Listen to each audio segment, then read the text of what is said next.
E aí, já parou para pensar que ser 100% honesto o tempo todo pode, na verdade, ser péssimo para os seus relacionamentos? Pois é, na nossa análise de hoje, a gente vai mergulhar em umas ideias freudianas bem surpreendentes. Elas desafiam muito do que a gente acha que é virtude e mostram o que, de fato, é preciso para conviver bem com as pessoas. Se prepare para questionar tudo o que você sabe sobre sinceridade. Olha que frase forte para a gente começar. Ser sincero é uma absoluta desconsideração com o outro. Uau! Essa citação provocadora resume bem a ideia central de hoje. Pela ótica freudiana, aquela sinceridade total que a gente tanto valoriza pode ser, no fundo, uma forma de egoísmo. Vamos investigar um pouco mais essa ideia? E isso nos leva direto para o dilema da sinceridade. Afinal, qual é o limite entre ser fiel ao que a gente sente e manter a paz social? Será mesmo que a honestidade total é sempre o melhor caminho? Vamos ver? Aqui nesse quadro a distinção fica bem clara, né? De um lado, a gente tem a sinceridade, que é basicamente seguir os próprios impulsos, focar no eu. Do outro lado, a ética, que são as regras para a gente conseguir viver bem junto. E a definição que a fonte nos dá para a ética é fascinante. Agir como se você amasse a outra pessoa. Percebe? Não é sobre o que se sente, mas sobre como a sua ação impacta o bem-estar de todo mundo. Uma ideia bem poderosa.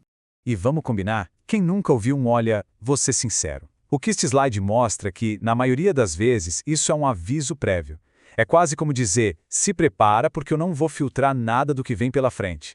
É menos sobre uma busca pela verdade e mais sobre conseguir uma licença para não se importar com o impacto do que vai ser dito. Tá, mas se a sinceridade total é um problema, qual é a alternativa? Bom, a resposta freudiana pode te surpreender. A hipocrisia. Mas calma, não é do jeito que a gente normalmente pensa. Vamos dar uma olhada do que seria essa hipocrisia essencial. A palavra hipocrisia tem um peso negativo, né? Mas aqui ela ganha um sentido totalmente novo.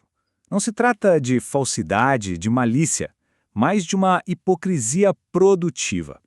A ideia é que seria impossível e até destrutivo a gente comunicar tudo o que se passa na nossa cabeça. Para viver em sociedade, a gente precisa ter um filtro. E esse slide nos dá um tipo de guia prático para isso. Primeiro passo, conter os impulsos. Entender que não dá para agir com base em tudo que a gente sente. Segundo, deixar a sinceridade de lado. Isso significa priorizar o bem-estar do outro em vez de ser brutalmente honesto. E por último, respeitar o outro. Reconhecer que é uma pessoa com sua própria individualidade. Basicamente, uma fórmula para a harmonia social. Agora, vamos pegar essa mesma lógica e aplicar a um dos nossos impulsos mais fortes e muitas vezes mais temidos, a agressividade. Como a gente pode educar essa força que existe dentro de nós? A pergunta que a fonte nos faz não é como a gente elimina a agressividade, mas o que a gente faz com ela. Como podemos lidar com essa força que é natural. A questão, então, não é se a gente tem, mas o que a gente faz com o que a gente tem. E aqui vem uma mudança de perspectiva muito importante. A agressividade não é algo inerentemente ruim ou destrutivo. Pelo contrário, é uma capacidade fundamental para a nossa sobrevivência. Pensa só, até para falar, para expor uma ideia, é preciso um certo grau de agressividade, de se colocar no mundo. Mas como a gente educa essa agressividade? Este slide traz uns exemplos bem interessantes. Pode ser canalizar essa energia numa arte marcial ou até expressar afeto de formas diferentes, como os tapinhas de brincadeira entre amigos que a gente vê em algumas culturas. A energia é a mesma, o impulso é o mesmo, mas a expressão é civilizada. Então, a conclusão aqui é bem clara. A agressividade não deve ser negada, nem reprimida, mas sim educada. O grande trabalho da civilização e de cada um de nós é justamente encontrar canais produtivos para essa energia toda, em vez de deixar que ela apareça de forma destrutiva.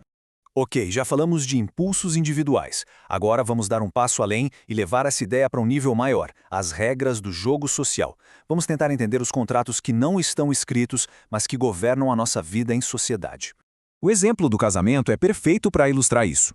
Como a gente vê na tabela, a regra oficial é clara: não trair, monogamia. Mas a fonte argumenta que existe uma regra oculta, que é a que realmente mantém a estrutura de pé, que seria algo como: se por acaso acontecer, que seja em segredo. E isso revela uma coisa muito profunda sobre as regras sociais. Muitas vezes, a função delas não é exatamente impedir um comportamento, mas sim garantir que ele não quebre a estrutura toda. A regra oculta é o que faz a engrenagem da sociedade continuar girando, mesmo com as nossas falhas. No fim das contas, tudo isso nos leva a uma ideia de negociação constante. De um lado estão os nossos desejos, nossas vontades. Do outro, os nossos deveres sociais. Como a gente acha o equilíbrio entre o nosso eu e a sociedade? E aí a gente chega na grande pergunta, né? Aquela que está por trás de toda essa discussão. Onde exatamente termina o eu e onde começa a sociedade? Quem sou eu e quem os outros esperam que eu seja? A resposta que a fonte nos dá é que essa fronteira não é uma linha fixa, desenhada na areia. Ela está o tempo todo em construção. Em cada bom dia que a gente dá, em cada conversa, estamos constantemente redesenhando essa linha entre nós e os outros. E este slide ilustra o desafio central de uma forma perfeita. Não se trata de escolher um lado, ou eu ou a sociedade. Se trata de encontrar um equilíbrio dinâmico, uma negociação que nunca acaba entre o que é necessário para a vida social e o que de fato nos dá prazer. E para fechar, a gente termina com essa pergunta para reflexão. Se a vida é essa negociação constante, como é que a gente, na nossa própria vida, equilibra o que é necessário e o que é prazeroso? Não tem resposta fácil e a questão fica no ar para a gente pensar.